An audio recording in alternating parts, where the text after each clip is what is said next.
Hey everyone, Scott here to discuss the Spongebob Squarepants movie, featuring the voices of Tom Kenny, Bill Fagerbakke, I don't know if I'm saying that right, please forgive me, Clancy Brown, Lawrence Douglas, Roger Bumpus, Mr. Lawrence, Alec Baldwin, David Hasselhoff, Scarlett Johansson, and Jeffrey Tambor, and directed by Steven Hillenburg. Now, before I get into this review, I must say, I did see this in theaters when it was new, like about a week old, I would say, and I was that excited to see it that I had to take my grandmother with me, and she walked out of it after 30 minutes and waited for me after the movie was over. I felt pretty bad, but at the same time, it was pretty funny.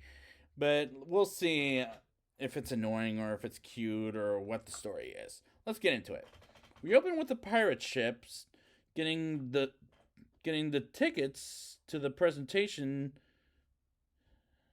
that is the SpongeBob SquarePants movie in a movie theater in a treasure chest. And they sing the SpongeBob theme song that we all know on the TV show and love. And they arrive at the movie theater, and the actual movie begins in Bikini Bottom in a dream sequence where we meet SpongeBob SquarePants himself, voiced by Tom Kenny, as he's the manager at the as he dreams of being the manager at the Krusty Krab, as they're are opening the second Krusty Krab next to the original. And I do like the animation, as it is the original animation from the original show. SpongeBob and his friend Patrick, who's a funny comic relief, SpongeBob's neighbor, who doesn't like him, named Squidward Tentacles, is a sour character. Mr. Krabs, voiced by Clancy Brown, is the boss of the two Krusty Krabs. And I love his laugh, as he can be funny for what little he does in this movie. But I do love his laugh. He's like, like that. And Mr. Krabs' arch enemy, Plankton, is pure evil. And I enjoy him as the evil presence. SpongeBob wants to be a manager of the Krusty Krab too, but doesn't get the job at the ceremony because he's a kid, I'll say. At the end of the ceremony, Patrick flies naked cheering, "Hooray for SpongeBob!" Which is pretty funny.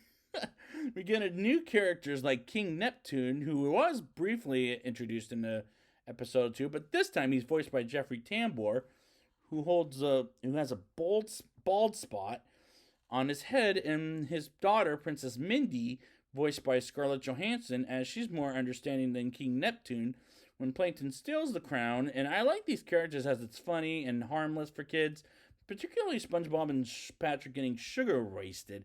That did make me laugh. It kind of reminded me of myself. King Neptune is led to believe Mr. Krabs stole his crown and sells it to Shell City, and SpongeBob comes into work at the Krusty Krab while he's sugar wasted when Neptune almost kills Mr. Krabs, as SpongeBob proposes to get the crown, and Neptune says he's just a kid, and Mindy convinces him to let SpongeBob go get that crown back and let SpongeBob and Patrick get it back in 6 days from Shell City. And the Goofy Goober song, after a while, does get pretty annoying. And the kid thing as a plot is pretty repetitive, too. Plankton steals the Krabby Patty formula as he hires an assassin to go after SpongeBob and Patrick named Dennis, voiced by Alec Baldwin, is very deadly. Meanwhile, SpongeBob and Patrick get their car stolen, and they almost feel hopeless until they arrive at a thug bar and blow some bubbles and get stuck in a situation where they almost get beaten up by thugs, and they get their car back. And it was pretty clever, but I wouldn't say I'm laughing at this, but it's again pretty clever at best. Plankton gets Squidward and the whole Bikini Bottom town hypnotized by their buckets of hats and hailing Plankton, I'll say, as SpongeBob almost gets eaten by a giant sea monster, and they lose the car over a cliff as the creature eats the car. Some creature, I'll say, and a bigger creature gets eaten by a giant creature, which reminds me of Star Wars: The Phantom Menace when Qui-Gon says, "There's always a bigger fish." And that's a cliche I've never dinged a movie for, but it felt pretty obvious at this point.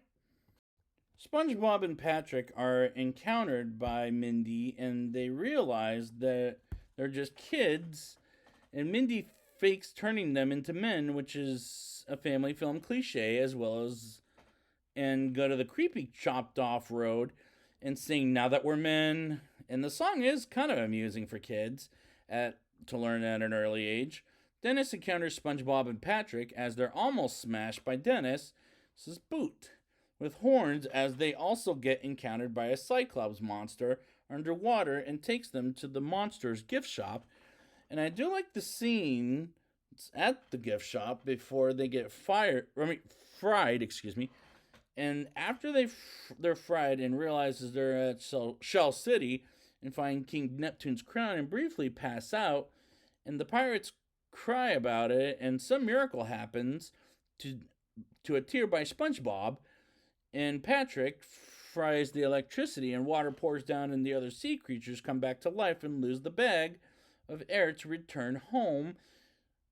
And in comes David Hasselhoff, taking SpongeBob and Patrick to Bikini Bottom until Dennis gets on Hasselhoff and fights Dennis and fries his eyes.